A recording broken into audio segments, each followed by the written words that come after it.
que bueno, de repente va a poder haber un noticiero, que hablaremos primero semanal y después la idea es tenerlo diario, donde digamos, cada una de las provincias, por lo menos las que puedan integrarse ahora, puedan informar de una noticia que tenga un carácter nacional, que no sea una nota social del lugar. Y me parece que esto se va a poder aprovechar precisamente con la digitalización y ese, como llaman, DirecTV oficial, que puede ser una señal de 10, 12, 14 canales. Vamos a empezar antes por otra tecnología, que es la tecnología IP. Vamos a usar los teléfonos para hacer el noticiero. Bueno. Ya lo hemos hablado. Bueno, y ahora finalmente Felipe Chapur, periodista que ha estado en la agencia Tela, como vicepresidente, periodista gráfico, hombre de radio, hombre de televisión también, y que ha hecho un trabajo importante de análisis de lo que es el terrorismo mediático. ¿Es así, Felipe? Bueno, no sé si es importante, pero bueno, sí mediante. Gracias. Yo cuando era estudiante, tanto en la secundaria como en la universidad, consideraba que tener el apellido Y me favorecía, porque normalmente llegaba con el profesor cansado. Hoy, sin querer, me pasó exactamente lo mismo, pero espero que no esté tan cansado. Después de todo lo que hemos escuchado, me parece que fueron aportes bastante interesantes. Yo seguía pensando, digo, a partir de lo que había escrito, que es lo que podía salir para aportar, qué sé yo. Lo que decía Mica es cierto, tuve la suerte de participar en Venezuela en un par de encuentros que se hicieron contra el terrorismo mediático en base a lo que viene sucediendo en América Latina, y creo que lo interesante de ese encuentro era de cómo hay una especie de discurso unificado y de estrategias de confusión, para así decirlo, en los medios privados con respecto a los procesos políticos populares que se viven en los distintos países de América Latina.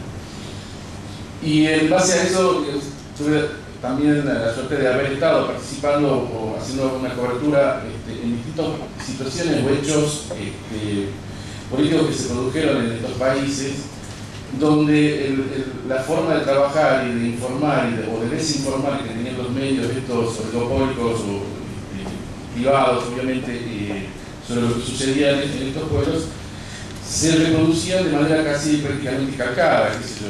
En Venezuela, cuando se finalizó la señal de RCTV,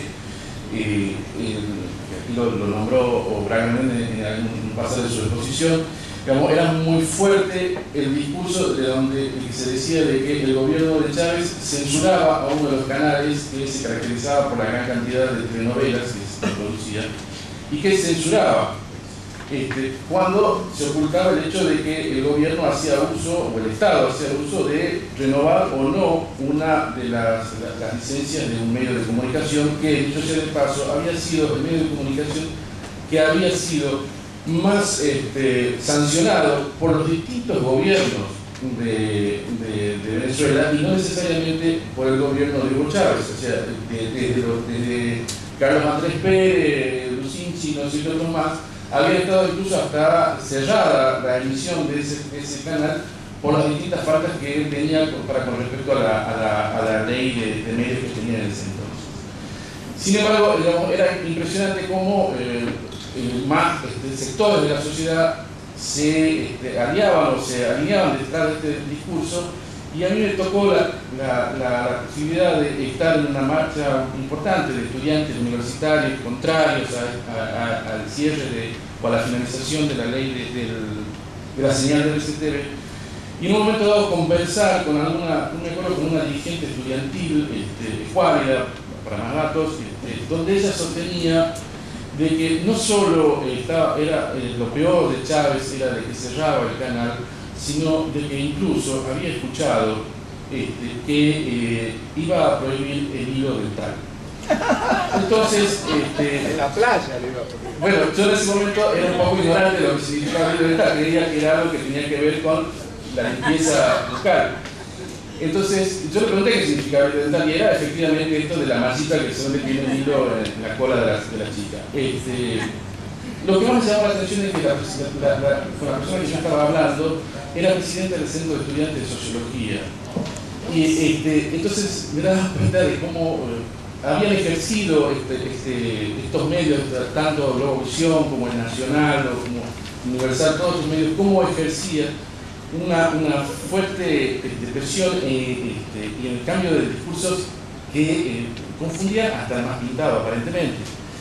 Lo interesante de esto es de que el ODLCTV se fue atacando solo no porque haya aparecido TVS, televisora social, que es la que reemplazó, que es una televisora pública, sino porque los medios los propietarios de otros medios descubrieron de que la torta publicitaria se iba a repartir en menos manos. Entonces se acabó el tema del STV, al menos por un tiempo.